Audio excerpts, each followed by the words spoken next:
Canal Gameplay, escute áudio novel. Se inscreva. Veja essa gameplay irada enquanto escuta. Sistema de Inteligência Diária. Parte 55. Capítulo 382. A névoa matinal dissipava-se lentamente dos caminhos de pedra da capital imperial. Eleanor Calvin estava sentada ereta dentro de sua carruagem, com as pontas dos dedos apoiadas na moldura de madeira da janela, batendo levemente com o suave solavanco das rodas. Ela estivera destacada na capital imperial por mais de uma década e conhecia intimamente as turbulentas correntes subterrâneas da região. Contudo, o Conselho do Trono do Dragão, agendado para hoje, trouxe de volta uma sensação de calma há muito perdida. Era mais como a tranquilidade de saber que não importa o quão forte fosse a tempestade, ela não a atingiria. Na noite passada, os residentes da Torre Íris receberam uma carta confidencial da costa sudeste. Foi uma ordem pessoal do irmão dela. O conteúdo era breve, resumindo-se a: não tome a iniciativa, não se posicione, observe como os outros agem. Não houve uma única palavra de apoio a ninguém, nem uma única palavra sobre lutar por algo. Não havia sequer uma nota de advertência, como se toda a luta na capital imperial não tivesse nenhuma relação com a família Calvin. Eleanor dobrou a carta. Como representante da família há muitos anos, ela compreendeu o verdadeiro significado da mensagem do irmão após lê-la. A província sudeste ficava longe da capital imperial, estava ligada à teocracia e às rotas comerciais marítimas externas, e há muito havia deixado de priorizar os conflitos centrais. Independentemente de quem ocupasse o trono, eles acabariam dependendo da autoridade portuária e das frotas mercantes do sudeste para manter as operações vitais do império. Portanto, eles não precisavam tomar partido, não precisavam competir por influência e certamente não precisavam assumir a liderança. A família Calvin do Sudeste sempre funcionou desta maneira, nunca lutando por glória momentânea, mantendo contato com todos os lados e apoiando o vencedor apenas no momento final. Eles podem não ter vencido em grande estilo, mas nunca fracassaram. Confiando nessa postura, sempre permanecendo no olho do furacão, mas nunca sendo arrastados pela correnteza, eles eram chamados de indecisos e raposas velhas, entre as 8 grandes famílias. Mas para a família Calvin, se isso significasse que a família poderia perdurar por milênios, qualquer título era irrelevante, poderia até ser considerado um elogio. É claro que na realidade, a estabilidade do Sudeste nunca foi conquistada passivamente, ela sempre foi respaldada por um planejamento meticuloso e preventivo. Por exemplo, embora mantivessem atualmente um antagonismo público com a teocracia, eles já haviam discutido discretamente vários planos de contingência viáveis com a teocracia por meio do Quinto Príncipe. Aquilo não era uma aliança, apenas uma opção para deixar a família com uma direção extra e mais espaço para manobrar. Assim, com o imperador desaparecido, a capital imperial em desordem, o Ministério dos Assuntos Militares e o Salão da Administração Pública em conflito, e os nobres por todo o país inquietos, a família Calvin, no sudeste da Califórnia, permaneceu tão segura quanto um porto seguro, longe de um tsunami, intocada até mesmo pelos respingos. A carruagem continuou em direção ao Salão dos Ministros. Eleanor encostou-se à parede da carruagem, respirando suavemente com a mente cada vez mais tranquila. Os temas da reunião de hoje incluíram: se o regente poderia continuar a presidir os assuntos de Estado, se o Ministério dos Assuntos Militares poderia expandir sua autoridade militar e se a ordem de sucessão deveria ser reaberta para discussão. Qualquer um desses 3 pontos era suficiente para abalar a capital imperial até que os castelos desmoronassem. Eleanor sabia que o quarto príncipe Ren faria sua jogada hoje, suas ações eram óbvias demais, e praticamente toda a capital imperial sabia o que ele estava planejando. O fato de todos os príncipes estarem presentes, no entanto, a deixou um pouco apreensiva. Isso significava que a sucessão era tacitamente reconhecida como uma questão em aberto. O regente precisava dos príncipes para estabilizar a situação. O Ministério dos Assuntos Militares queria usar os príncipes para ganhar impulso, e a facção civil queria usar os príncipes para forçar um confronto. Este seria um encontro forçado à força para acontecer em público. Quando a carruagem parou, Eleanor olhou para cima. As 12 placas com brasões antigos de cada lado dos degraus projetavam longas sombras na luz da manhã, como se esses emblemas ancestrais estivessem testemunhando secretamente a divisão de hoje. O atendente abriu a porta da carruagem. Eleanor ajeitou a capa, saiu e entrou no salão dos ministros. A chama eterna ainda ardia silenciosamente no interior da cúpula, mas já não possuía a presença imponente que normalmente exercia sobre todo o salão. O olhar de Eleanor percorreu a sala, passando rapidamente pelos representantes das várias facções. Os nobres da fronteira ocidental estavam sentados muito próximos uns dos outros, como se estivessem confirmando suas últimas cartas na manga. Os representantes da fronteira sul esfregavam incessantemente as mangas, sua ansiedade impossível de esconder, e os novos nobres se amontoavam em um pequeno grupo. Diferentemente de 3 anos atrás, quando o imperador estava presente, os nobres ainda estavam sentados eretos, embora isso se devesse apenas à etiqueta da nobreza. Mas eles já não fingiam obediência. Suas vozes estavam mais claras do que o normal, como se o sistema usado para controlar a acústica do salão tivesse sido deliberadamente enfraquecido. Sussurros se espalhavam pelo salão, o som fragmentado como cascalho rolando sobre pedras. Então, o salão dos ministros ficou subitamente em silêncio por um momento, enquanto uma aura constante, tipicamente militar, invadia o ambiente. Karen Augustus sentou-se em seu assento. Ele lembrava uma espada de batalha recém-saída da bainha, não ostensivamente afiada, mas capaz de repelir os outros com seu brilho gélido. Além disso, seu braço esquerdo se movia naturalmente, sem apresentar sinais de lesões antigas. A julgar por sua aparência, ele estava íntegro, calmo e poderoso, parecendo ainda mais o herdeiro do império do que o habitual. Eleanor observou atentamente as reações dos nobres ao redor. Os ombros dos representantes do Ministério da Defesa e da Legião relaxaram visivelmente. As expressões da facção civil escureceram, vários nobres locais recompuseram suas expressões apressadamente, e os novos nobres até demonstraram uma reverência inconsciente. O julgamento habitual da capital imperial ressurgiu. Enquanto o segundo príncipe conseguisse manter-se firme, ele permaneceria o estandarte do Ministério de Assuntos Militares do Império. Mas Eleanor enxergou mais profundamente. O segundo príncipe era excessivamente rígido, não era compostura, era tensão. Pouco depois de o segundo príncipe tomar posse, Augusto do Reno, o quarto príncipe, também entrou na sessão dos príncipes. Sua entrada foi silenciosa, sem transmitir qualquer sensação de opressão, mas fez com que os funcionários civis inconscientemente ajustassem seus assentos, reunindo-se ao seu redor como se ele fosse o centro das atenções. Assim que se sentou, começou a analisar os documentos com movimentos lentos, como se o ritmo de toda a reunião fosse ditado por ele. Ele não olhou para o segundo príncipe, Karen, o que visivelmente intensificou a raiva que Karen estava reprimindo. Os dois eram como uma faca fria e um martelo duro. Era certo que entrariam em conflito hoje, pensou Eleanor em silêncio. Bem na extremidade da sessão reservada aos príncipes, uma terceira pessoa estava sentada ereta, Lampard Vestrion. Ele tinha uma aparência comum, não se assemelhando nem à bandeira do Ministério dos Assuntos Militares nem ao núcleo da facção civil. Ele era simplesmente tranquilo, natural e sereno. Nem mesmo os diversos ministros lhe dirigiram um segundo olhar. Outros não sabiam, mas Eleanor percebeu claramente que ele era o mais perigoso dos três príncipes. Lampard não precisou falar durante a reunião, pois seus planos não se limitavam a este local. Mais importante ainda, somente Eleanor sabia do fio invisível que ligava a família Calvin a ele. Enquanto Eleanor ajustava a manga da blusa, ela evitava deliberadamente olhar para ele. Afinal, neste lugar, qualquer olhar poderia revelar os verdadeiros planos da família Calvin. Eleanor deixou seu olhar percorrer o ambiente, mas calmamente formou sua opinião interna. Esta rodada é o aparecimento simultâneo de 3 fissuras. E hoje a família Calvin não falará. Só precisamos observar quem se move primeiro e quem cai primeiro. A chama eterna tremeluzia na cúpula, lançando uma luz azul sobre sua bochecha, tornando impossível para os outros discernirem seus pensamentos. Logo após todos estarem sentados, passos fracos e instáveis soaram da parte mais profunda do salão dos ministros. A chama eterna no lustre oscilava suavemente, e a tênue luz azul incidia sobre as linhas da escadaria, atraindo todos os olhares no salão para a mesma direção. O regente Arrens entrou no salão. O ar tornou-se ligeiramente mais denso, como se o salão dos ministros tivesse momentaneamente se lembrado da ordem que deveria possuir. A primeira coisa que Eleanor notou foi o jeito dele andar. Estava ereto e firme, sem tremor ou instabilidade. Seus ombros estavam retos, sua respiração regular, e sua expressão era tão calma que ele parecia imune a qualquer doença ou fragilidade. Se ela não tivesse tido conhecimento prévio, poderia quase ter acreditado que o estado de saúde do regente havia melhorado recentemente. Parecia que o efeito do néctar espiritual da folha ocre se manifestava quase perfeitamente nele. Os nobres, desconhecendo a verdade, reagiram. O regente está em boas condições hoje. Parece que ele consegue aguentar a reunião inteira. Esses sussurros se espalharam rapidamente entre os assentos, fazendo com que os rostos que estavam inquietos se suavizassem um pouco. Meio passo atrás do regente, o chefe de intendência Lindsay caminhava silenciosamente ao seu lado. Seu passo era precisamente sincronizado com o do regente, sua postura correta e sua expressão normal, como uma linha reta sustentando toda a etiqueta e dignidade do império sobre seus próprios ombros. Esses dois eram como vigas que mal sustentavam a casa em ruínas que era o império, mas um leve toque revelaria as rachaduras. O regente sentou-se lentamente diante do trono de obsidiana. Nesse instante, o salão finalmente ficou em completo silêncio. Todos aguardavam que ele falasse. No entanto, Arrens não falou imediatamente. Simplesmente sentou-se pesadamente com a mão apoiada na lateral do assento, a respiração calma, quase contida. Esse breve período de silêncio causou mais inquietação do que qualquer ordem poderia. Nesse momento, Lindsay deu um passo à frente, parando diante do trono de obsidiana. O sistema acústico do salão dos ministros ainda funcionava, mas seu poder de supressão era muito menor do que quando o imperador estava presente.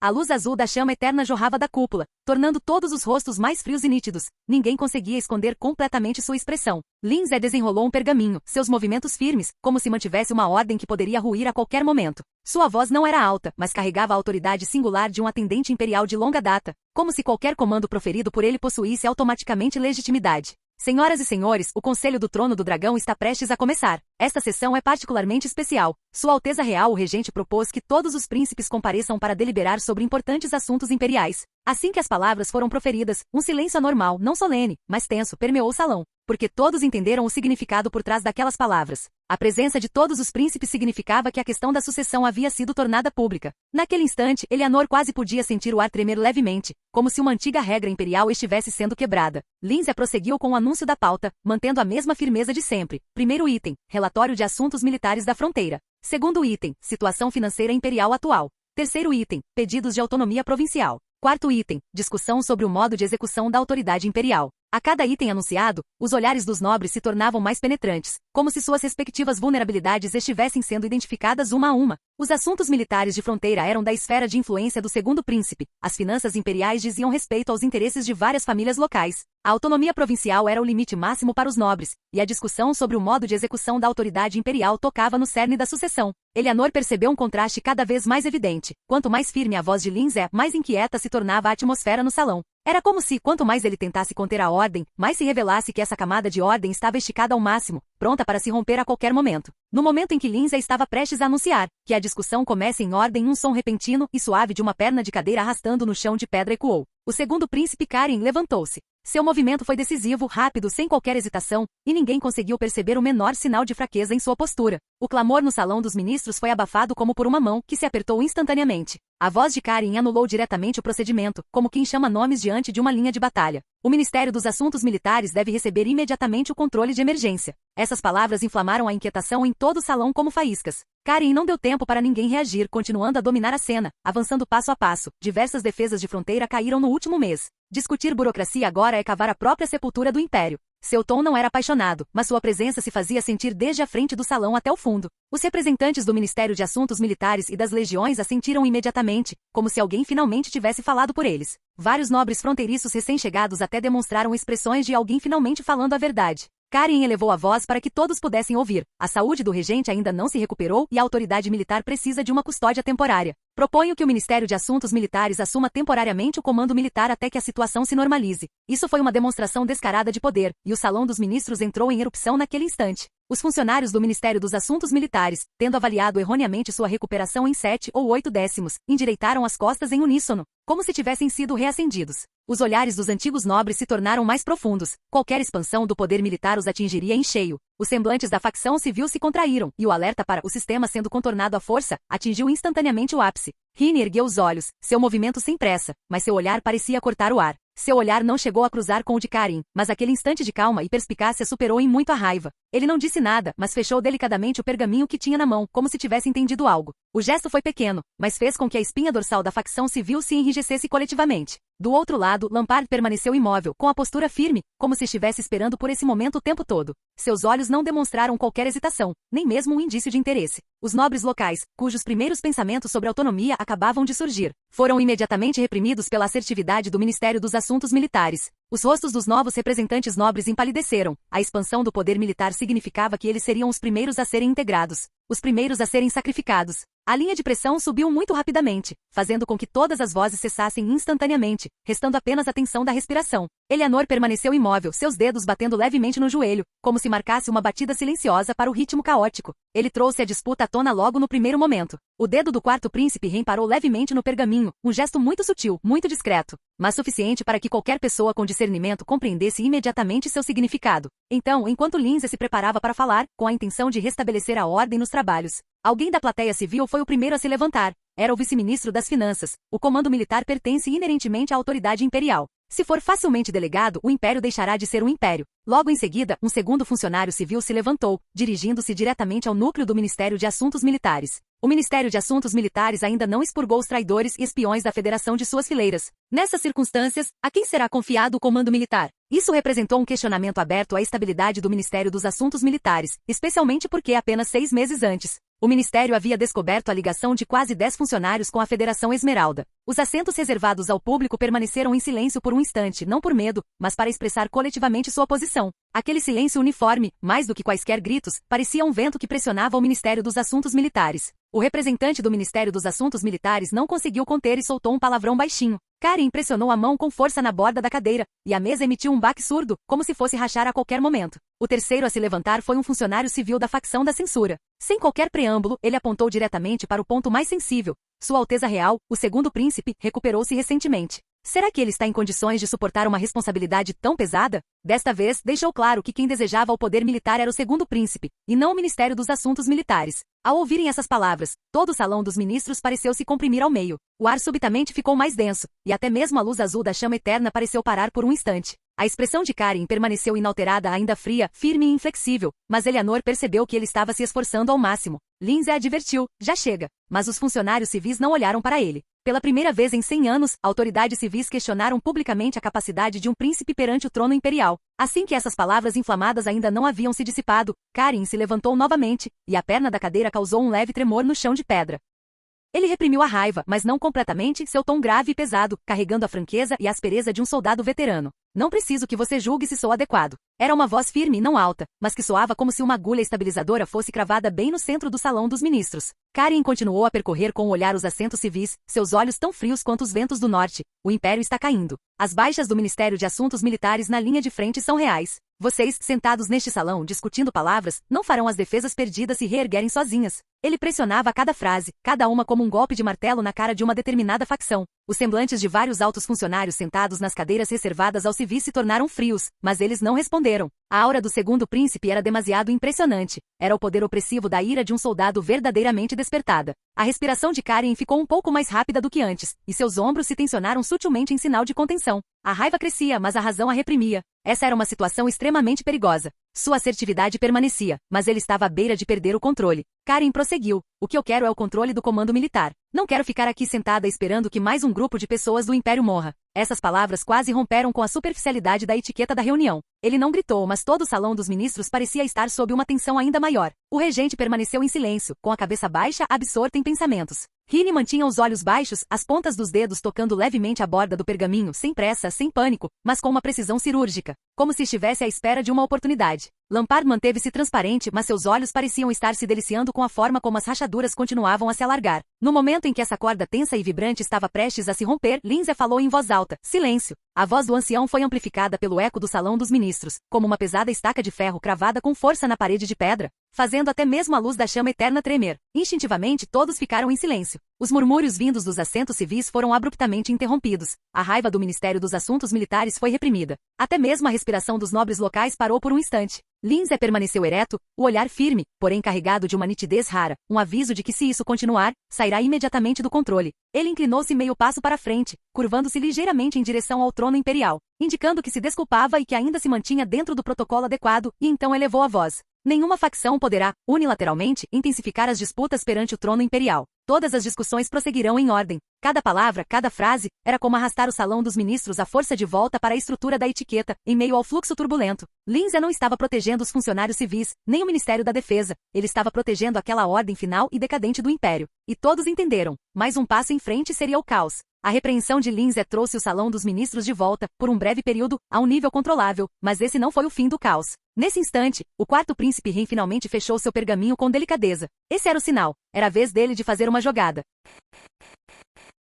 Capítulo 383. Nesse momento, o quarto príncipe Ren finalmente fechou o dossiê com delicadeza. Esse era o sinal. Era a hora de ele fazer sua jogada. O chefe da censura, Massey, levantou-se quase imediatamente. A origem da sua disputa é simplesmente o desaparecimento do imperador e a suspensão da autoridade imperial. Imediatamente ele fez uma declaração tão impactante que incendiou todo o salão. Proponho a restauração do sistema eleitoral, no qual as 8 grandes famílias nomeiam conjuntamente um guardião da autoridade imperial. A voz de Massey era firme, mas parecia congelar instantaneamente o ar no salão dos ministros. O olhar de Massey percorreu cada nobre representante e príncipe no salão, seu tom inalterado. Este sistema outrora manteve o equilíbrio de poder durante os anos mais perigosos do Império. Também pode, hoje, enquanto o imperador não retornou e o regente está debilitado, estabelecer um guardião nomeado em conjunto pelas 8 famílias para exercer temporariamente a autoridade imperial, estabilizar os estados, coordenar as regiões e garantir que o império não se fragmente. Seu ritmo não era acelerado, mas atingiu o coração de todos os presentes como um martelo de ferro. Superficialmente, esse discurso pareceu extremamente ameno, como uma sugestão para um compromisso racional.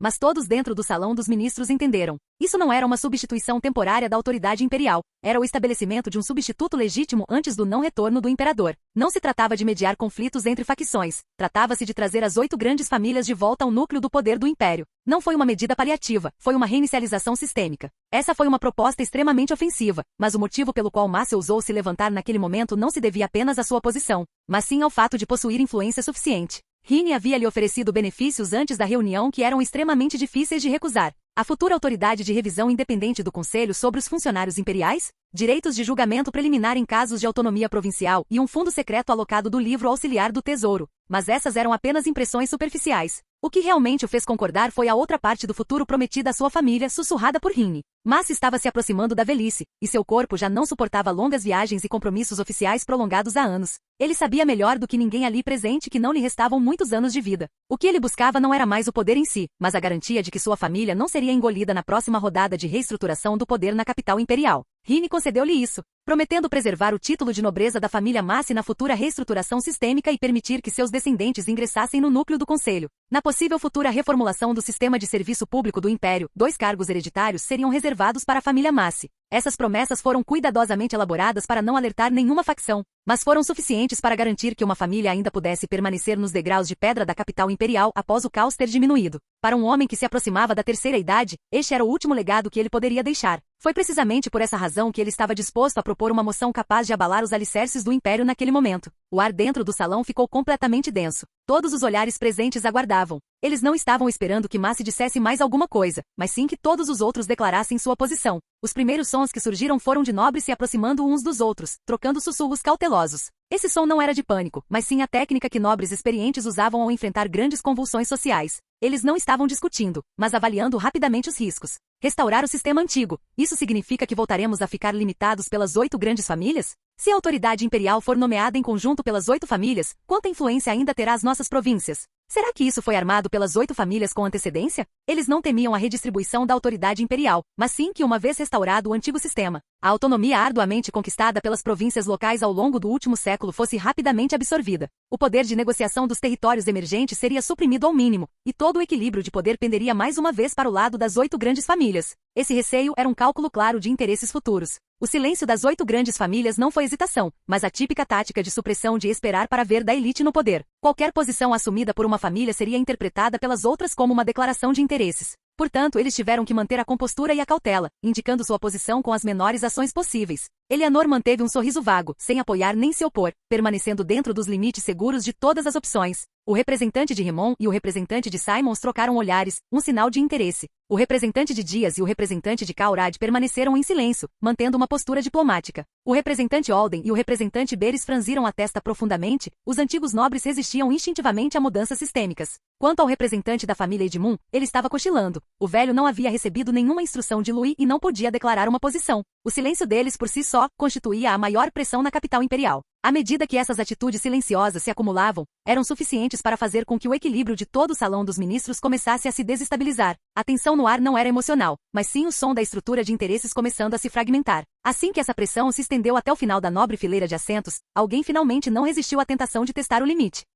O representante do território ocidental levantou-se, seu tom ainda polido, mas indo direto ao ponto. Lord Massi. Isso significa que as principais províncias estarão novamente sujeitas ao controle das 8 grandes famílias? Não se tratava de raiva, mas sim de um teste de limites, para confirmar se as 8 famílias pretendiam retornar ao poder utilizando o sistema antigo. Então o comandante da Terceira Legião prosseguiu. Se o antigo sistema for revivido, as despesas militares e os impostos sobre os grãos das províncias locais ainda serão decididos pelas 8 famílias? Este foi o segundo teste mais preciso e mais próximo do ponto de dor. Esses 2 desafios combinados fizeram com que o centro de gravidade do salão dos ministros começasse a mudar de fato. Por fim, certo nobre do território ocidental não conseguiu se conter e bateu com a palma da mão na mesa de pedra. A era das 8 grandes famílias acabou. Essa batida na mesa foi o verdadeiro ponto de explosão do salão dos ministros. A onda sonora reverberou sob a cúpula, os ecos se estilhaçando em reverberações caóticas. Aquilo não era um rugido, mas o pesadelo compartilhado por todo o sistema provincial. Essa única frase fez com que todos os nobres locais se lembrassem de uma coisa simultaneamente. Se o antigo sistema retornasse, eles deixariam de ser detentores de poder territorial negociável e voltariam a ser meros componentes fornecedores de sangue dentro da estrutura das 8 grandes famílias. Isso foi um presságio de morte em relação aos seus interesses pessoais. Eles sabiam que se não se manifestassem agora não teriam outra chance. Consequentemente, nobres de fora das 8 grandes famílias se levantavam continuamente para discursar. Um novo nobre do território do sul se levantou parcialmente, elevando a voz. As províncias locais não podem sustentar seus jogos na capital imperial. A voz do Marquês da Fronteira imediatamente se fez ouvir. Quem se atrever a mexer no orçamento militar da linha norte, primeiro declararemos autonomia. Os nobres locais já não cochichavam, estavam de pé em filas. As províncias não são vassalas das 8 famílias. Exigimos verdadeira autonomia. Não deixem que o velho sistema esmague os territórios emergentes. A ordem começou a ruir. O salão dos ministros parecia ter sido rasgado por dentro por uma força imensa. O medo dos novos nobres juntou-se ao caos, começando com vozes trêmulas. Se o antigo sistema reviver, todos morreremos. Então vieram gritos que quebraram o decoro. Sua era acabou. O império precisa de reforma, não de retrocesso. Quase toda a assembleia se levantou, cada rosto marcado por um medo genuíno e evidente. A chama eterna tremeluzia na cúpula, a luz azul dançando em seus rostos, iluminando uma multidão que aguardava para ver como o império se fragmentaria. O ruído transformou-se num rugido de estilhaços, choques e caos reprimido, como se todo o império tivesse prematuramente pisado na beira do abismo naquele instante. Nesse instante, uma única ação fez com que todos os sons cessassem repentinamente. O segundo príncipe se levantou, sua voz não alta, mas soando como uma bigorna caindo. A autoridade imperial é suportada pela família imperial. Não houve retórica, nem explicação, nem luta. Essa frase destruiu diretamente os alicerces do sistema eleitoral. Os funcionários civis entenderam que isso era um aviso de que a autoridade imperial não era uma ferramenta. Os antigos nobres entendiam que o Ministério dos Assuntos Militares e as legiões não permitiriam que as 8 famílias sequer tocassem no trono. As 8 grandes famílias também entenderam isso. Essa era a linha divisória. Ele prosseguiu com uma frase ainda mais fria. O desaparecimento do imperador não significa que vocês podem dividir os despojos. Ao ouvir essa frase, o salão dos ministros pareceu esmagado por uma pedra enorme. Os nobres locais engasgaram, os novos nobres silenciaram, e as 8 grandes famílias fizeram uma pausa por um instante. Não havia raiva, apenas pura dominância, mas nem isso conseguiu subjugá-los completamente. Após um breve silêncio, a discussão recomeçou. Lindsay tentou retomar o controle da situação. Ele gritou, silêncio. Sua voz explodiu na rede de ecos, como um sino pesado batendo em uma parede de pedra. Mas desta vez, ninguém prestou atenção. Os nobres locais continuaram a rugir, os novos nobres romperam com o decoro e os antigos nobres perderam todo o senso de decoro. Esta foi a primeira vez desde o desaparecimento do imperador que sequer uma ordem superficial pôde ser mantida. Fale baixo. Uma voz fraca soou. Em frente ao trono de obsidiana, Arryn se apoiou no braço da cadeira, o barulho dificultando sua respiração. Seus movimentos eram lentos, mas ele ainda assim conseguiu ficar de pé. A luz da chama eterna brilhava em seu rosto, fazendo-o parecer uma vela que poderia se extinguir a qualquer momento, mas que teimosamente permanecia acesa. Foi essa figura que silenciou todo o salão. Aquele momento de quietude era a sombra persistente da autoridade imperial. Arryn falou, sua voz não alta, mas amplificada claramente pela formação de som. O imperador não está morto. O salão parecia estar tomado por uma forte repressão. Alguns ofegaram, outros paralisaram. Ele ergueu a cabeça, os olhos anormalmente brilhantes devido ao fruto da essência espiritual. A autoridade imperial permanece dentro da linha de sucessão. Se o imperador não tiver falecido, qualquer eleição de um imperador é um ato de usurpação. A proposta de Massi transformou-se instantaneamente de uma opção em um tabu. A voz de Arryn era fraca, mas ninguém ousava ignorá-la. O império não tolerará o caos de hoje, nem as 8 famílias disputando o poder, nem o estabelecimento militar reivindicando independência, nem as províncias cruzando a linha, nem os novos nobres enlouquecendo. Cada frase era como uma facada, cravada no peito da facção que momentos antes havia gritado mais alto. Sua voz tremia, mas era firme. Antes de morrer, o império não poderá se fragmentar. Essa foi provavelmente a última vez que o regente reprimiu toda a assembleia em sua vida, o rugido final de um leão moribundo. Arryn acomodou-se lentamente no trono, segurando o apoio de braço para controlar a respiração. A discussão de hoje está totalmente adiada. A próxima pauta será definida mediante minha convocação. Ninguém se opôs. O salão dos ministros estava silencioso não por ordem ou decoro nobre, mas por uma quietude mortal imposta pela sombra persistente da autoridade imperial. As portas do salão dos ministros foram abertas. Aquela camada de silêncio não foi brutalmente rompida, mas apenas entreaberta pela brisa fresca vinda de fora. Passos ecoavam pelo corredor externo, porém contidos. Todos se esforçavam para manter suas emoções dentro dos limites permitidos pela etiqueta. O caos não se dissipou, apenas mudou de forma, passando de uma discussão aberta para uma investigação secreta. Karen caminhava à frente com passos firmes. Sua presença era mais tênue do que quando entrará, mas ele a ocultava profundamente, como o general que acabará de desembarcar da linha de frente, reprimindo o cansaço, os ferimentos e a fúria sob sua armadura, não permitindo que os de fora percebessem nada. Nesse momento, Karen já havia analisado minuciosamente a situação em sua mente, Rini havia iniciado o plano. Massi e as 8 grandes famílias eram as forças motrizes, o sistema eleitoral era agora a agenda clara, e a facção dos oficiais civis o pressionava. Se o Ministério dos Assuntos Militares não fosse reforçado, ele não teria nenhuma chance de reverter a situação. Antes da próxima reunião, ele precisa retomar o controle do Ministério dos Assuntos Militares. Ele precisa implementar medidas de forma mais rápida, rigorosa e direta. Sua determinação não era imprudência, mas sim o frio na espinha que se sente no campo de batalha ao perceber que a linha de suprimentos foi cortada. Do outro lado, a procissão dos funcionários civis dispersou-se discretamente. Rini saiu caminhando, cercado por assistentes com passos firmes, sem demonstrar nem alegria nem derrota. Ele trocou algumas palavras discretamente com os funcionários civis ao seu lado, como se estivesse apenas concluindo suas tarefas rotineiras da tarde. Embora nenhuma resolução tenha sido alcançada hoje, ele conseguiu colocar o sistema antigo no âmbito da discussão. A autoridade imperial permaneceu suspensa. A divisão dentro das 8 grandes famílias se aprofundou. As províncias testaram o governo central e os novos nobres começaram a se sentir inquietos. Todos os alicerces para o impasse de que ele precisava haviam avançado mais um passo. O caos não deve se intensificar a ponto de perder o controle, mas deve ser prolongado até que ninguém consiga restabelecer o centro. Este era o campo de batalha do Reno. Ele não precisava gritar. Enquanto a situação permanecesse indefinida, sem que ninguém pudesse vencer, ele seria o controlador supremo. Lampard saiu por último. Seus passos eram tão naturais quanto um passeio, seu comportamento completamente tranquilo, nem mesmo seus acompanhantes lhe davam atenção especial. No entanto, 3 pontos cruciais estavam definidos em sua mente. O prestígio central havia entrado em colapso. As províncias estavam começando a se separar e a cisão entre as 8 famílias era suficiente para que as forças religiosas interviessem. Daí em diante, suas ações não se concentrariam mais no salão dos ministros, mas sim entre os nobres locais. A fragmentação do império viria à tona naturalmente durante o próximo período de caos, em vez de ser forçada hoje. As 8 grandes famílias também se dispersaram do salão dos ministros sem qualquer alarde. O poder dessas famílias nunca se manifestou por meio de gritos, mas sim por meio de suas ações subsequentes.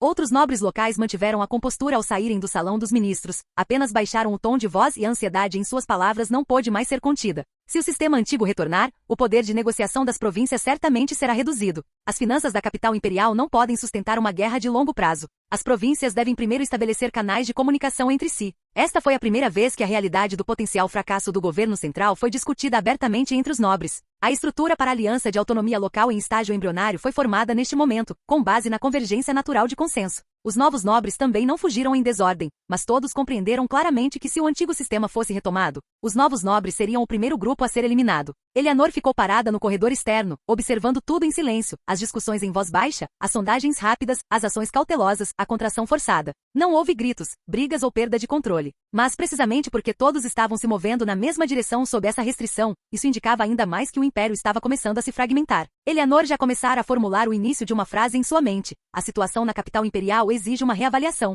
A sombra persistente da autoridade imperial ainda existia, as províncias estavam se afrouxando, o silêncio das 8 famílias estava se dissipando, os novos nobres estavam se contraindo preventivamente e o Ministério dos Assuntos Militares poderia perder o controle a qualquer momento. O Duque Calvino, aquele velho astuto, era mestre em discernir a situação 10 passos à frente a partir de uma única frase inicial. Ela só precisava organizar essas pistas em material que lhe permitisse fazer um julgamento, em vez de apresentar uma conclusão. A carta propriamente dita, ela escreveria de volta na propriedade da Torre Íris, deixando para a família decidir como proceder com os preparativos. A reunião de hoje foi apenas o começo do caos, e a família Calvin do Sudeste teve que se preparar para mudar de rumo diante da iminente ruptura. A primeira brecha do Império não podia mais ser fechada. Canal Gameplay. Escute áudio novel. Capítulo 384. O frio da manhã invadia silenciosamente o quarto. A lareira ainda brilhava com um calor residual, mas não conseguia dissipar a quietude que a neve deixava do lado de fora da janela. Sif dormia de lado ao lado de Louis. Seus cabelos brancos e curtos haviam crescido até os ombros, espalhando algumas mechas sobre o travesseiro. Sua respiração era constante, mas seus olhos ainda conservavam aquela intensidade selvagem. Sua barriga de 10 meses de gravidez era proeminente, mas isso não diminuía sua postura, pelo contrário, tornava ainda mais evidente a sensação de poder que emanava dela. Louis olhou para ela com ternura, seus dedos pairando momentaneamente perto da parte inferior do abdômen dela. Provavelmente será nos próximos dias. Ele reprimiu a tensão passageira em seu coração, levantou-se silenciosamente da cama, vestiu um roupão grosso e caminhou em direção à janela. Os telhados da cidade da Maré Vermelha estavam cobertos por uma camada branca pálida de neblina e neve, e as chaminés das oficinas a vapor distantes emitiam uma fumaça tênue. Louis levantou a mão direita e acenou levemente com o dedo. Um suave toque familiar soou. Uma tela de luz azul clara e translúcida se desdobrou no ar. Atualização diária do sistema de inteligência concluída. E1. A família Remon, usando receitas fundiárias, cotas de rotas comerciais e futuras concessões de terras como Isca, continua a pressionar o comandante da 7ª Legião, Akerman Greer. Agentes relatam que ele começou a se reunir secretamente com seus representantes. E2. A caravana do Porto da Alvorada chegou em segurança à Guilda da Maré Azur, na Federação Esmeralda. As mercadorias foram vendidas sem problemas, e o mestre da guilda elogiou bastante a qualidade dos minerais, expressando o desejo de fortalecer a cooperação a longo prazo. 3. A equipe de mecanização da Maré Vermelha concluiu o protótipo da primeira geração do carro de guerra a vapor. Seu desempenho é estável, e ele pode ser colocado em fase de testes. A4. Sif teve uma gravidez tranquila e deu à luz uma menina hoje. O olhar de Louis deteve-se na primeira informação por alguns segundos. Desde o fim do Conselho do Trono do Dragão, a situação política do Império era como uma pedra enorme atirada no fundo do mar, afundando cada vez mais. Mas Louis, com a mão de ouro do sistema diário de inteligência, era praticamente onisciente. Ele podia observar o fluxo de toda a estrutura de poder a partir do remoto território do norte, longe da capital imperial, usando uma perspectiva quase divina. Os 3 príncipes estavam demonstrando suas habilidades, cortejando freneticamente os nobres e comandantes de legião do Império. O 5º príncipe foi ainda mais longe, tentando aproximar-se gradualmente da família Calvin e colocar toda a província sudeste sob seu controle. Contudo, a força mais visível e perigosa não eram esses príncipes, mas sim o Duque Redert da família Redmond. Louis expirou lentamente, tocando a borda da tela de luz com a ponta do dedo. Redert aparentemente ainda ostentava o estandarte do 2º príncipe, mas, na realidade, ele já havia estendido seu alcance às forças armadas do Império. com alvos que variavam da 7ª Legião ao Exército de Reserva do Sudoeste. Esses comandantes da legião ainda apoiavam verbalmente a família real, mas, secretamente, calculavam em que lado deveriam apostar no futuro. O que era ainda mais problemático era que a 7ª Legião estava estacionada na fronteira do Território do Norte. Nominalmente, eles protegiam a linha de frente do frio extremo, mas, na realidade, eram mais como um olho que o Império havia deixado deliberadamente no Território do Norte. Embora Louis tivesse estabilizado todo o Território do Norte como uma rocha, esse olho o observava constantemente. Mesmo que não fosse suficiente para ameaçar a Maré Vermelha, sempre podia causar problemas. O Império nunca esteve tranquilo em relação ao Território do Norte, por isso esse olhar jamais seria retirado. Agora, o poderio militar do Império era como uma velha rede esticada ao máximo,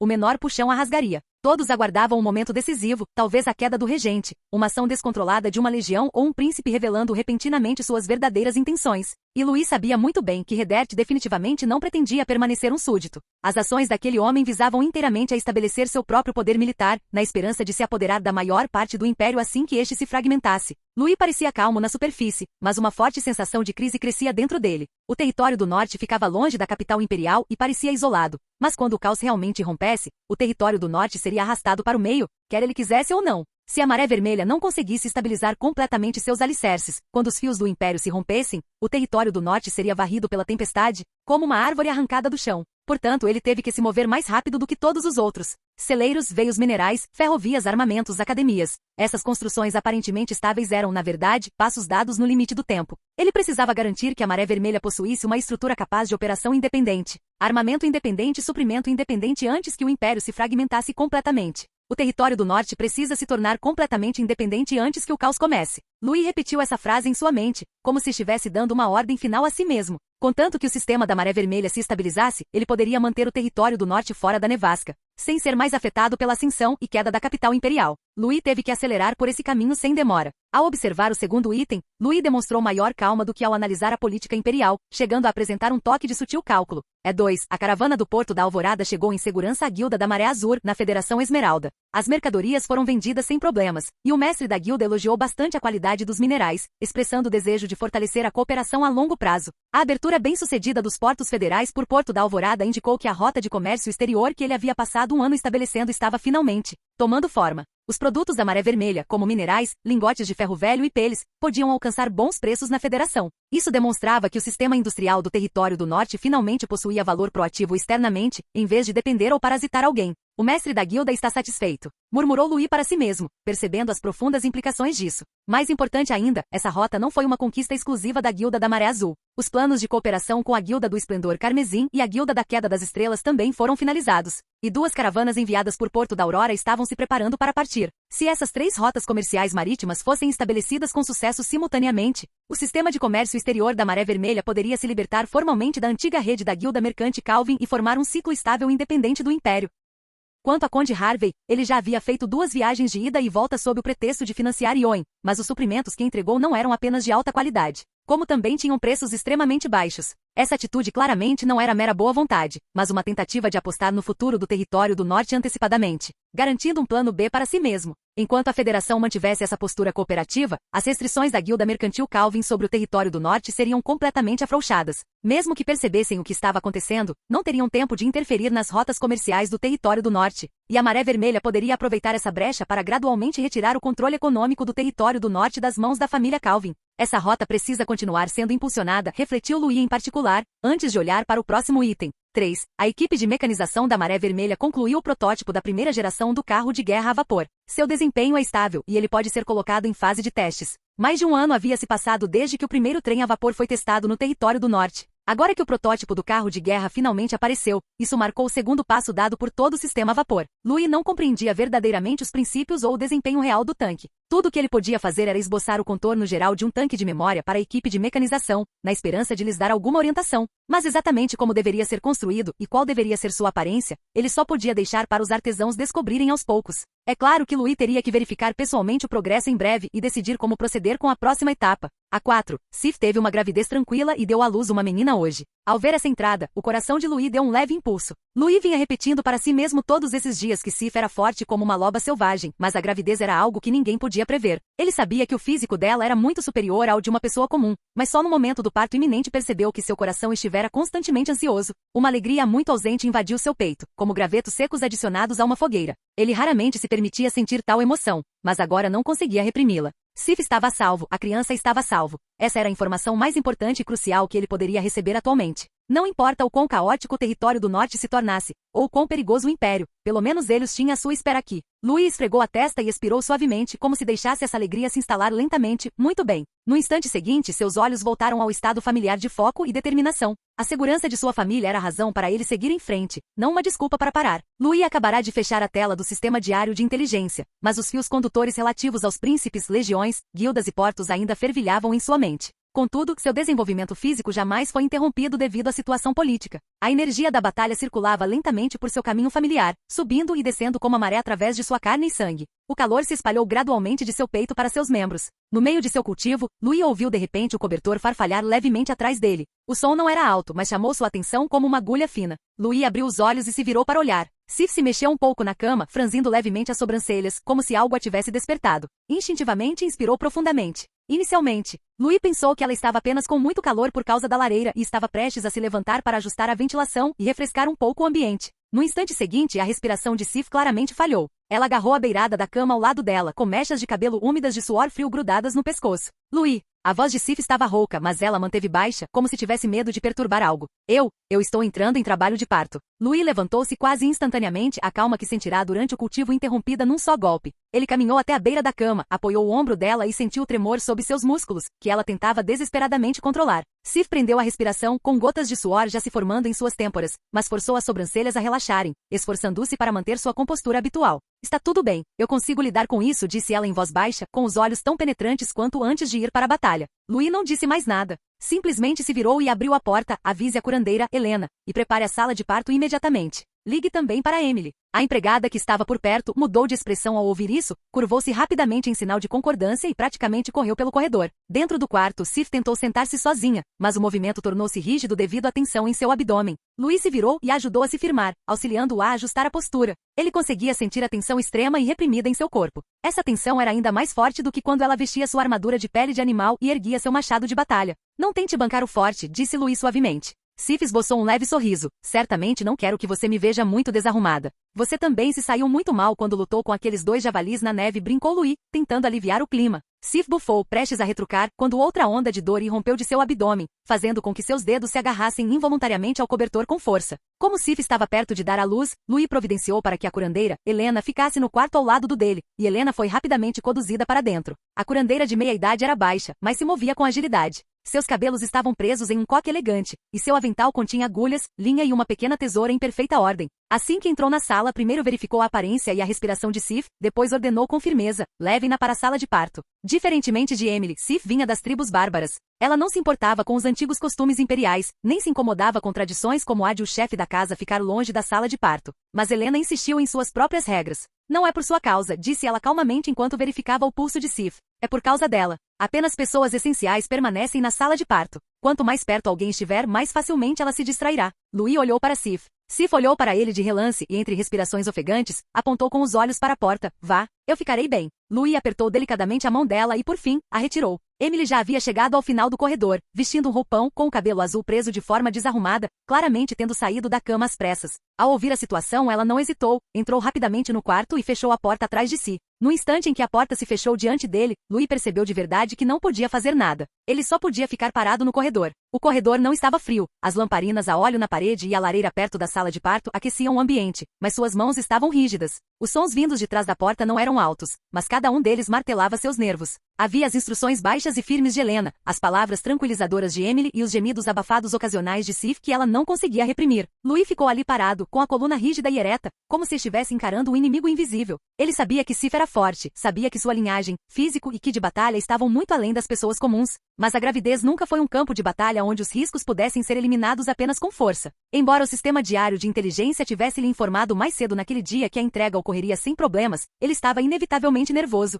Louis cerrou e abriu os punhos, caminhando até o final do corredor e retornando, repetindo o movimento, mas seus passos nunca o levaram a mais de 10 passos da porta. Felizmente, o tempo não se estendeu o suficiente para se tornar agonizante. Após um período indeterminado, o aroma da fornalha começou a escapar pela fresta da porta, trazendo consigo um perfume constante de ervas medicinais. Finalmente, uma voz com um leve sorriso veio de dentro do quarto. Uma menina. Mãe e filha estão a salvo. Essas palavras simples pareceram drenar toda a força da espinha dorsal de Louis. Ele permaneceu imóvel, inclinando-se ligeiramente para trás, como se uma corda invisível de um arco tivesse sido solta. A porta foi entreaberta. Helena espiou, o rosto demonstrando cansaço profissional, mas não conseguiu conter o sorriso. Senhor, pode entrar. No instante em que Louis entrou na sala, a luz da lareira o envolveu. Sif estava encostada na cabeceira da cama, o suor ainda úmido na testa, os cabelos brancos ligeiramente despenteados por terem sido enxugados. Sua tez não era de uma palidez doentia, mas sim de um cansaço relaxado. Ao vê-lo, ela esboçou um sorriso muito discreto, segurando um pequeno embrulho nos braços. Emily pigarreou e, com tato, conduziu os outros para fora da sala. A porta se fechou atrás deles, deixando apenas o crepitar da lareira no interior. Louis aproximou-se. Sif ergueu ligeiramente a mão, afastando um pouco o embrulho. Olha, disse ela com a voz ainda um pouco rouca, mas com uma suavidade rara. Nossa filha. A criança estava envolta em um tecido macio, revelando apenas uma parte de seu rostinho rosado. Ela parecia ainda não estar totalmente acostumada a este mundo, seus olhos entreabertos, como se assustada com o brilho da lareira, ou talvez examinando algo instintivamente. Louis olhou para aqueles olhinhos. O Império estava em constante turbulência. A situação após o Conselho do Trono do Dragão era como um tabuleiro de xadrez estilhaçado, com cada peça rolando com arestas afiadas. No entanto, foi precisamente nesse momento que ela chegou. Quanto mais isso acontecia, menos Louis queria que ela fosse arrastada para aquelas tempestades terríveis. Um nome. Sif recostou-se no travesseiro, a voz fraca. Você escolhe. Louis ficou em silêncio por um momento. A luz da fogueira tremeluzia em seus olhos, refletindo um brilho suave. Aurélia, disse ele suavemente. O nome ecoava em sua boca. Não era um nome selvagem das tribos bárbaras, nem um dos longos e elaborados nomes das damas nobres da capital imperial. Sua pronúncia era suave, mas carregava o significado de paz e luz. Sif repetiu, pronunciando lentamente cada sílaba. Aurélia, nossa filha. Depois de dizer isso, ela pareceu relaxar completamente, apoiando a cabeça delicadamente no ombro de Louis, com as pálpebras pesadas de cansaço. Louis apoiou o ombro dela com uma das mãos, com a outra, pegou cuidadosamente o pequeno embrulho. O bebê se mexeu em seus braços, emitindo um fungar quase inaudível. A lareira estava acesa. O vento e a neve ainda batiam contra a parede lá fora, mas pareciam muito distantes. Bem-vindos à Maré Vermelha, murmurou Louis. Ele sabia que o mundo lá fora não se tornaria mais ameno só porque uma criança havia nascido. Mas pelo menos dentro deste forte, nesta sala iluminada pela lareira, havia um pequeno espaço esta noite que era verdadeiramente acolhedor e tranquilo. Capítulo 385. Cidade da Maré Vermelha, Salão do Grande Conselho. A luz da manhã entrava pelas frestas da cúpula, iluminando todo o salão sustentado por vigas de ferro frio. Nas paredes, bandeiras da Maré Vermelha pendiam uma após a outra, suas pontas balançando suavemente como se subissem e descessem com a respiração. Diferentemente de qualquer ano anterior, este lugar havia se tornado o coração de todo o território do norte. Lord Louis estava sentado em silêncio no assento principal. Sua filha havia nascido apenas alguns dias antes, mas na terceira manhã, ele ainda estava de pé diante daquela longa mesa, sem qualquer hesitação. Seu olhar recaiu sobre o gigantesco mapa do território do norte atrás dele, a versão mais recente já levantada. No mapa, o vermelho da Maré Vermelha se espalhou do sudeste como tinta derramada, quase pintando todo o território do norte com uma única cor. Aqueles territórios antes dispersos estavam agora firmemente unidos por esse vermelho. Os assentos em níveis do salão estavam lotados. Essas pessoas não eram meros funcionários de baixo escalão da Operação Maré Vermelha, mas sim a verdadeira espinha dorsal do território do norte. Os diretores, adjuntos e coordenadores de cada departamento eram todos pilares dos territórios, capazes de ação independente. Há alguns anos, alguns deles eram meramente servos, aprendizes de oficina ou até mesmo escravos vendidos para o território do norte. Mas agora eles vestiam os mantos vermelho escuros da Maré Vermelha, com os emblemas dos vários departamentos da Maré Vermelha gravados em suas dragonas. Todos eles foram promovidos pessoalmente por Lord Louis e formaram a nova estrutura de poder do território do norte. Hoje não era dia para discutir assuntos menores, mas sim para confirmar se o sistema de Maré Vermelha havia atingido os objetivos do primeiro ano. Transformar verdadeiramente o território do norte no coração da Maré Vermelha, em vez de uma coleção de antigos territórios que mal se mantêm unidos. O salão estava tão silencioso que até o farfalhar do escrivão virando as páginas pareceu repentino. Assim que todos chegaram, a reunião começou oficialmente. Bradley foi o primeiro a se levantar, seus movimentos firmes enquanto relatava. O relatório de integração do primeiro ano do sistema Maré Vermelha é aqui submetido a Lord Louis. Ele abriu um livro grosso e anunciou em voz baixa. Primeiro item, operações de governança centralizada. O sistema de Maré Vermelha está totalmente operacional e todos os 7 departamentos concluíram a primeira fase de funcionamento conjunto. As autoridades locais não têm poder legislativo. Os decretos são emitidos uniformemente pelo governo central.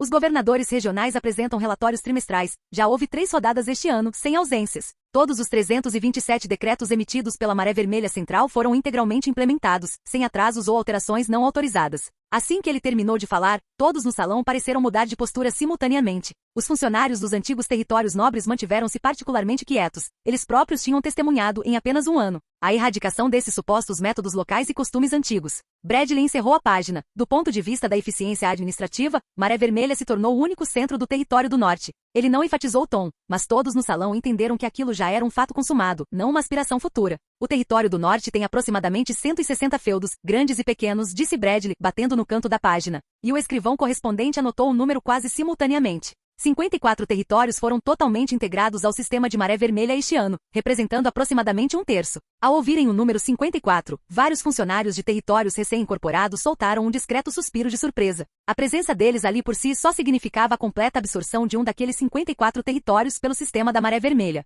Ouvir a dimensão do problema em primeira mão ainda lhes causava um choque profundo. Bradley olhou para o assento principal. Os novos métodos de integração são divididos em 3 categorias. Ele leu as frases uma a uma. 18 territórios se ofereceram voluntariamente para participar, a maioria áreas florestais após o desastre. Esses lugares estavam quase incapazes de se sustentar após o desastre de inverno, com falta de comida e mão de obra. Sem depender da Maré Vermelha, seria difícil sobreviver a este inverno. E 21 territórios que entraram em fusões gerenciadas por meio de ajuda pós-desastre no ano passado. Diversos funcionários que coordenaram o socorro às vítimas do desastre mantiveram a calma. Eles entenderam claramente que gerenciado significava que a Maré Vermelha agora representava a fonte de sustento daquelas terras. 15 territórios que se integraram naturalmente em um ano devido à vinculação das rotas comerciais. O comissário de comércio de Island soltou um suspiro de alívio. Este era o resultado de 6 meses de trabalho incansável. Bradley virou a página e acrescentou, além disso, a grande maioria dos territórios que anunciaram sua adesão ao Círculo de Cooperação da Maré Vermelha na Conferência de Reconstrução do Território do Norte no ano passado, também passou da mera cooperação para a integração completa ao longo do último ano.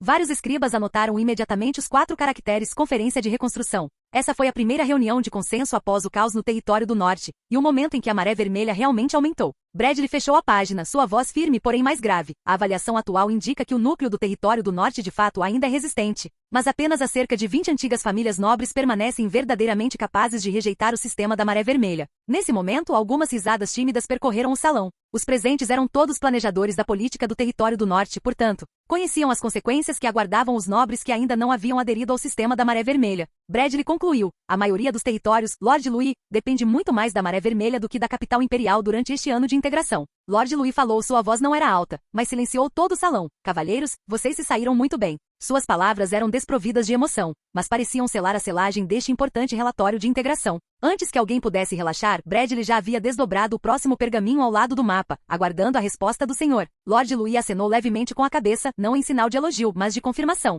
Esse gesto fez com que os ombros e as costas dos 7 chefes de departamento se endireitassem ainda mais. Ele levantou a mão, sinalizando, continue. Bradley aproximou-se do mapa ao lado de Lord Louis, apontando para uma área fora da zona vermelha da Maré Vermelha, com um tom firme e calmo. Em segundo lugar, a direção do planejamento para territórios totalmente integrados ao sistema da Maré Vermelha. Os escribas imediatamente recolocaram o papel e suas penas voltaram a escrever. Parte 1. A região das planícies estéreis da névoa, 14 territórios. Bradley identificou no mapa a área de cor clara mais antiga coberta pelo sistema de celeiros da Maré Vermelha, originalmente a parte mais pobre do Território do Norte.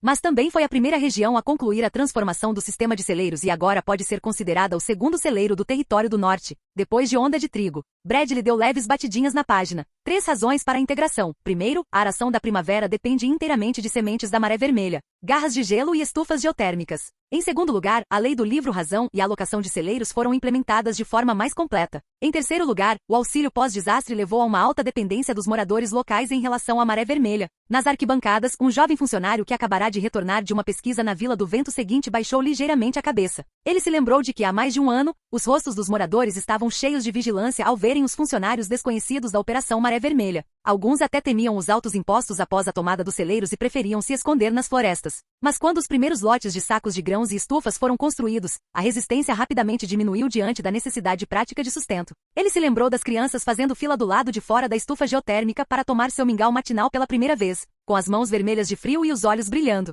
Foi assim que Maré Vermelha conquistou gradualmente o coração das pessoas. Bradley continuou a ler, incluindo 14 territórios como Colina do Trigo Cinzento, Território do Vento Seguinte, Território da Juba Branca e Território de Loine Antigo. Ele fez uma pausa aqui. Testes realizados no início da primavera na região da névoa estéril comprovaram a eficácia do sistema do território da Onda de Trigo. O planejamento unificado da produção resulta em uma média de 50% a mais do que o sistema antigo. Nesse momento, Mick, o diretor do Departamento de Agricultura, tomou a iniciativa e acrescentou, um tanto nervoso, o Departamento de Agricultura tem um relatório adicional. Lord Louis levantou a mão, sinalizando para que ele continuasse. Como Mickey era analfabeto, ele próprio memorizou todos os números, e os valores eram verdadeiramente impressionantes. Os 76 novos grandes celeiros construídos no território do norte este ano são todos administrados uniformemente pela Maré Vermelha. Todos os procedimentos de entrada e saída de grãos dos celeiros são baseados nos registros da Maré Vermelha, com os senhores locais do território do norte apenas fornecendo assistência. O plantio e o melhoramento genético da primavera, este ano também totalmente coordenados pela Maré Vermelha.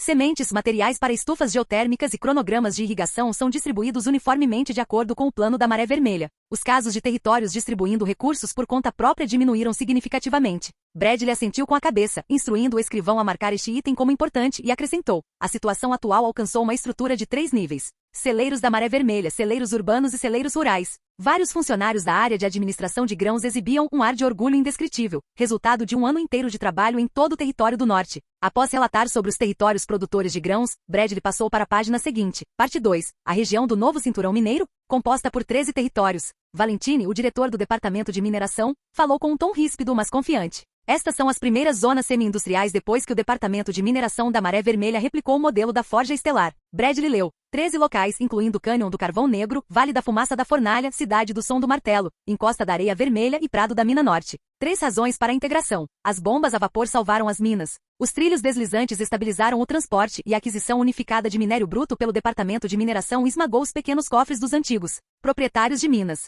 Um funcionário da região do Novo Cinturão Mineiro soltou um suspiro discreto. Ele se lembrava das expressões de desespero quando as minas foram inundadas, e do dia em que a primeira bomba a vapor entrou em funcionamento. Os mineiros circulavam a máquina repetidamente, como se estivessem olhando para um monstro. De fato, a tecnologia mudou o mundo. Bradley prosseguiu: situação atual. Todas as minas agora utilizam os registros da Maré Vermelha, e o Departamento de Artesanato estabeleceu 3 pontos de fundição padrão. Lord Louis assentiu com satisfação, sinalizando para Bradley continuar. Bradley virou a página, parte 3, Zona de Gerenciamento do Armazém da Maré Vermelha. Forte Presa Gelada, Cidade do Grito Gelado, Posto Avançado do Pico Negro, Vilas do Aglomerado do Lago dos Pinheiros, um total de 19 territórios. Esta área foi a mais devastada após o desastre de inverno e apresentava o maior nível de dependência. A maioria dos lords fugiu após o desastre de inverno, e a Maré Vermelha assumiu o controle, estabelecendo-a como uma zona de gerenciamento de armazéns para estocar materiais estratégicos como grãos e minerais. O comissário de comércio Dislan acrescentou: trata-se também das futuras cidades ao longo da linha férrea. Bradley assentiu com a cabeça. O Departamento de Artesanato alocou técnicos para reparar pontes e estradas. O Departamento de Defesa estabeleceu 3 guarnições de fronteira e o Departamento de Supervisão está implementando um projeto piloto de gestão abrangente. Ele acrescentou então: 2 antigos nobres resistentes foram devidamente reassentados. Suas tropas subordinadas e oficiais foram todos transferidos para a sequência da Maré Vermelha. Vários membros do Departamento de Supervisão presentes fizeram caretas, sabendo o que reassentado adequadamente realmente significava. Esses lugares agora são administrados de fato pela Maré Vermelha. As palavras dos chefes de estação locais são mais eficazes do que as dos antigos senhores. Essas palavras fizeram com que vários jovens funcionários estufassem o peito discretamente. Quando aqueles aldeões foram tomados pela primeira vez, eles também resistiram, mas quando o chefe da estação da Maré Vermelha chegou com os primeiros vagões de grãos, essa resistência naturalmente se quebrou, como galhos secos quebrados pela neve. Bradley virou-se para o próximo pergaminho. Parte 4, Linha do Porto Sul, 8 territórios. Baía das Ondas Quebrantes, Distrito do Antigo Estaleiro, Forte Vento Marinho, Vila da Costa de Pedra e outros 8 territórios. Dislan deu um passo à frente e acrescentou: estas são todas potenciais novas áreas portuárias. Bradley assentiu com a cabeça. Novos portos estão em construção, os escritórios de assuntos portuários hastearam suas bandeiras. A tributação marítima e o agendamento dos portos de pesca são gerenciados pela Maré Vermelha, preparando-se para a transição para a administração portuária direta. Ele acrescentou então: graças ao programa Trabalho por Grãos, a cooperação das pessoas na área portuária é extremamente alta. Bradley enrolou o pergaminho. Outras regiões, algumas servindo como centros de abastecimento, outras como postos avançados de fronteira, outras ainda como zonas de processamento, embora não totalmente anexadas, já estão semi-integradas ao sistema Maré Vermelha. Lord Louis escutou em silêncio, como se estivesse memorizando cada palavra. Finalmente ele assentiu com a cabeça, sinalizando para prosseguirmos com o próximo item. Aileen, a diretora do Departamento de Auditoria, levantou-se de sua cadeira com movimentos precisos e firmes. Segurando um livro razão de couro preto, ela caminhou até a frente da longa mesa e fez uma leve reverência. Lord Louis, o relatório disciplinar do Departamento de Supervisão para este ano é o seguinte. Sua voz nunca era alta, mas carregava uma frieza arrepiante que impedia qualquer distração. Primeiro, os processos judiciais. Ela abriu o livro razão e os escrivães imediatamente pegaram suas canetas. O Departamento de Supervisão registrou um total de 71 processos este ano. Alguém nas arquibancadas soltou um suspiro discreto. Esse número significava que quase a cada 4 dias, um caso era descoberto. Aileen prosseguiu. Os casos confirmados e os que resultaram em sanções disciplinares são os seguintes. Ela leu os casos um por um. 31 casos de desvio de grãos destinados ao socorro em desastres. 22 casos de retenção de sementes para plantio na primavera. 12 casos de imposição privada de impostos e cobrança secreta de taxas de reconstrução. 6 casos de abrigo para culto a deuses malignos, incluindo 5 altares. Quando se mencionou o culto a um deus maligno, todo o salão sentiu um arrepio visível por um instante, como se o frio tivesse penetrado em suas peles. A maioria dos presentes já havia sofrido com a praga de insetos, que não era algo a ser levado levianamente. Aileen encerrou a primeira metade do livro Razão e continuou. Em segundo lugar, os métodos disciplinares. 63 pessoas foram demitidas imediatamente. 27 pessoas foram desfiladas publicamente em cangas. 19 pessoas foram executadas de acordo com a lei. Ela fez uma pausa e então abriu a última página. Entre os casos mais flagrantes, um funcionário da Maré Vermelha responsável pelo fornecimento de ajuda humanitária. Após ser subornado por um senhor local, ele desviou rações de grãos suficientes para 2 meses, forçando as vítimas do desastre a venderem seus filhos para conseguir comida. Ele foi imediatamente executado pelo Departamento de Supervisão. Terceiro, implementação do livro Razão. Este ano, o território do Norte alcançou, pela primeira vez, formatos de livro Razão unificados, públicos e transparentes. Aileen folheou as páginas e continuou seu relatório. 54 territórios totalmente integrados ao sistema Maré Vermelha o implementaram completamente. 30 territórios semi-cooperativos implementaram apenas metade, resultando em uma inflação significativa de dados. O número de territórios não cooperativos diminuiu de 16 para 8, mas todos os 8 ou não possuem registros contábeis ou os falsificam diretamente. Um pequeno alvoroço surgiu nas arquibancadas. Claramente, esses 8 territórios eram espinhos no flanco do sistema Maré Vermelha. Aileen olhou para Lord Louis e disse, o Departamento de Supervisão recomenda que, a partir desta primavera, os 8 territórios não cooperativos passem por uma intervenção total em seus registros contábeis, e que seus administradores e funcionários municipais sejam substituídos. Quanto aos 8 lords não cooperativos, seus dividendos pessoais devem ser congelados. Seus direitos de armazenamento e mineração concedidos pela Maré Vermelha devem ser revogados, e eles devem ser proibidos de deixar o território até que a integração do registro esteja completa. Recomenda-se também a suspensão de todos os auxílios em casos de desastres e para o plantio da primavera, a inclusão dessas organizações na lista negra da Maré Vermelha e o fim da prioridade concedida a elas no fornecimento de sementes de grãos, rotas comerciais e mineração dentro do sistema da Maré Vermelha. Em segundo lugar, para os 30 territórios semi-cooperativos, o Departamento de Supervisão recomenda a redução pela metade dos dividendos e a suspensão das rotas comerciais prioritárias e dos direitos de armazenagem até que a implementação do livro Razão atenda aos padrões. Por fim, ela fez uma pausa e acrescentou, todas essas punições estão dentro do escopo do contrato. Ao ouvirem essas palavras, a temperatura no grande salão pareceu cair mais um pouco. Todos os oficiais presentes entenderam que isso representava um duro golpe para os próprios lords. Lord Louis ouviu atentamente e sem hesitar disse, aprovado. Todos os presentes entenderam que, com essa ordem, aqueles 8 territórios não tinham mais para onde recuar, e os 30 territórios semi-cooperativos também não tinham mais espaço para ambiguidade. Embora o clima ainda estivesse pesado com os efeitos da decisão disciplinar, Lana, a diretora do Departamento de Educação, levantou-se das arquibancadas. Ela carregava o pergaminho do departamento com um padrão de pena inscrito e caminhou até a longa mesa, curvando-se antes de erguer o olhar. Lord Louis, as conquistas do Departamento de Educação em matéria de infiltração cultural e construção de infraestrutura neste ano são relatadas da seguinte forma.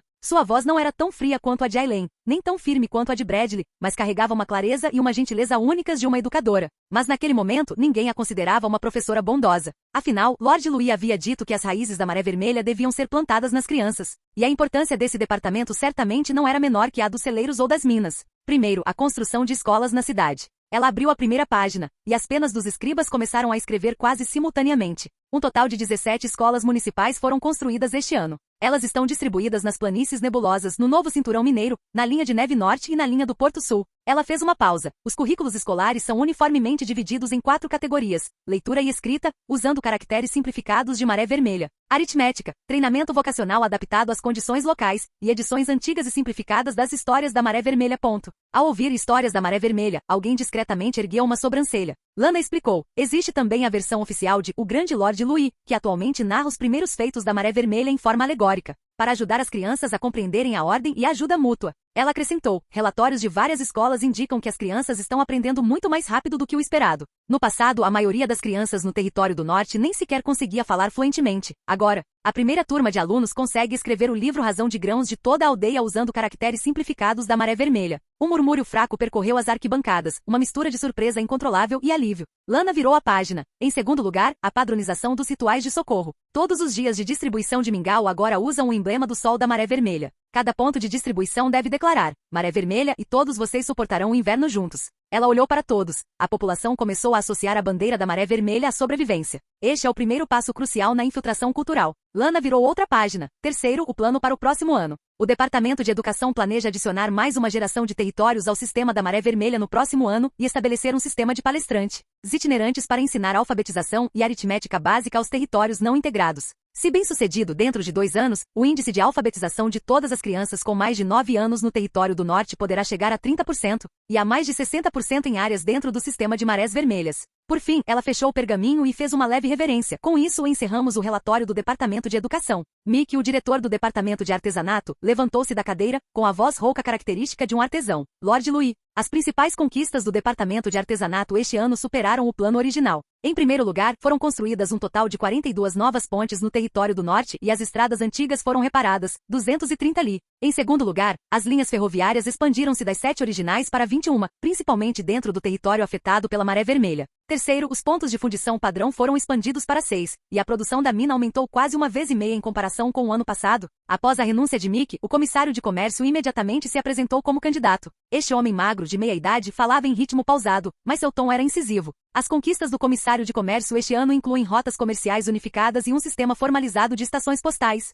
Ele apresentou os seguintes dados. As 7 principais rotas comerciais originais expandiram-se para 21, todas sob o controle da Maré Vermelha. As taxas de impostos diminuíram 30% e a velocidade de circulação de carga quase dobrou em comparação com o ano passado. Então, uma mulher com um chale branco e cinza se levantou. Ela era Cyrell, a diretora do Departamento de Saúde, uma aprendiz de médica que Lord Louis trouxe da família Calvin, e que agora administra todas as áreas da medicina no território do norte. Este ano, o Departamento de Saúde estabeleceu 19 postos médicos fixos e 13 equipes médicas móveis em todo o território do norte. 37 casos de epidemias foram tratados, sem propagação. Após ouvir a série completa de relatórios, todos entenderam que este ano não se tratava apenas de uma mera sustentabilidade, mas sim de um crescimento abrangente e vigoroso. A estrutura do sistema de Maré Vermelha não só havia sido estabelecida, como também começara a estender novos ramos e tentáculos para fora. De forma geral, o primeiro ano não foi apenas um sucesso, mas um sucesso acima das expectativas. Assim que essa frase foi proferida, o salão ficou repentinamente tão silencioso que até o ar pareceu parar por um instante. Todos inconscientemente olharam para o assento principal. Lord Louis levantou-se lentamente, seus movimentos sem pressa, mas naturalmente atraindo toda a atenção para si. Ele não demonstrou majestade, mas apenas esboçou um leve sorriso. Senhores, vocês se saíram muito bem. Com uma única frase, os ombros de muitos funcionários relaxaram ligeiramente, mas antes que pudessem respirar aliviados, Lord Louis prosseguiu. O plano do sistema Maré Vermelha deste ano superou em muito as expectativas. O sistema de mercado está funcionando sem problemas, os registros estão unificados, os celeiros estão estáveis e as rotas comerciais estão totalmente conectadas. Alguém no corredor não conseguiu conter o orgulho e estufou o peito. Lord Louis examinou a sala com o olhar. Este ano, previmos o colapso do céu no território do norte. Garantimos que inúmeras pessoas tivessem comida, trabalho e estradas para viajar. Avisamos-as de que a Maré Vermelha havia chegado e que o inverno não deixaria ninguém morrer de fome. Muitos funcionários das áreas atingidas pelo desastre, sentados nas arquibancadas, baixaram ligeiramente o olhar. Aquelas cenas eram muito nítidas para eles. Crianças emaciadas até os ossos, tremendo enquanto seguravam mingau quente. O silêncio dos mineiros ao provarem pela primeira vez uma sopa quente. Mulheres nos campos de neve chorando incontrolavelmente ao darem a primeira mordida em rações secas. A voz de Lord Louis não era alta, mas carregava um certo poder. Inúmeras pessoas no território do norte sobreviveram graças ao seu trabalho. Isso não são apenas palavras bonitas, mas um fato. O pomo de Adão de alguém subiu e desceu ligeiramente. Esta conquista não é apenas minha. Ele fez uma pausa. Foi cada um de vocês que fez o território do norte ressurgir das ruínas. Apenas algumas dezenas de palavras, mas fizeram com que os olhos de mais de uma pessoa no grande salão ardessem de emoção. Ninguém ousou falar, mas aquele orgulho surgiu como se brotasse das veias da terra. Então Lord Louis suavizou o tom, adotando o mais ameno. Mas nossa missão não acabou. O segundo ano da Operação Maré Vermelha será mais difícil e mais intenso. Todos se endireitaram em uníssono, demonstrando seriedade. Lord Louis ergueu a mão e apontou para o enorme mapa do território do norte. Precisamos transformar essas linhas vermelhas em verdadeiras linhas de vida. Precisamos conectar todas as estradas, todas as linhas de mineração, todas as escolas, todos os armazéns em um único sistema. Então seu tom mudou, quanto aos dividendos. O ar no grande salão ficou visivelmente agitado. O sorriso de Lord Louis se alargou. Cada funcionário receberá sua parte. A distribuição dos lucros deste ano será feita de acordo com as regras. Peguem o que puderem, pois é o que vocês merecem. Alguém olhou para ele de forma quase incontrolável. Quanto aos dividendos de cada território, são os mesmos. A voz de Lord Louis era calma, porém firme como um prego de ferro. Deem a eles o que lhes é devido, não sejam mesquinhos. O sistema Maré Vermelha não se baseia em coerção, mas em conscientizar as pessoas de que no seguir não levará a perdas. Dessa forma, elas não reclamarão. No próximo ano, continuaremos a fortalecer a Maré Vermelha e a tornar o território do norte verdadeiramente um todo integrado. Senhores, Lord Louis olhou em volta. Continuem com o bom trabalho. Ninguém gritou no salão principal, nem ninguém bateu nas mesas. Mas todos se levantaram e se curvaram simultaneamente, seus movimentos tão uniformes quanto uma bandeira gigante desfraldando ao vento. O motivo pelo qual se curvaram perante Lord Louis não foi por etiqueta nem por medo. Há apenas 3 anos, mais da metade dos funcionários eram pessoas comuns, refugiados, mineiros, aprendizes ou até mesmo ex-escravos. Foi Lord Louis quem os libertou do jugo da antiga nobreza, permitindo-lhes comer à vontade, vestir-se com roupas quentes e sentar-se aqui para trabalhar pela primeira vez. E eles, seguindo o exemplo de Lord Louis, salvaram os famintos, abriram escolas, construíram hospitais e acenderam fogões a lenha. Claro, tudo isso aconteceu porque Lord Louis lhes deu os cargos e as oportunidades. Então eles se curvaram perante Lord Louis, porque foi Lord Louis quem lhes permitiu estar ali hoje. Fim do vídeo. Para acesso antecipado à continuação dos vídeos, ou para incentivar o canal, vire membro. Muito obrigado. Ei, quer ouvir meus novos projetos antes de todo mundo? O segredo foi revelado. Seja membro no Patreon e libere agora o acesso antecipado a áudios exclusivos e inéditos. Te espero lá!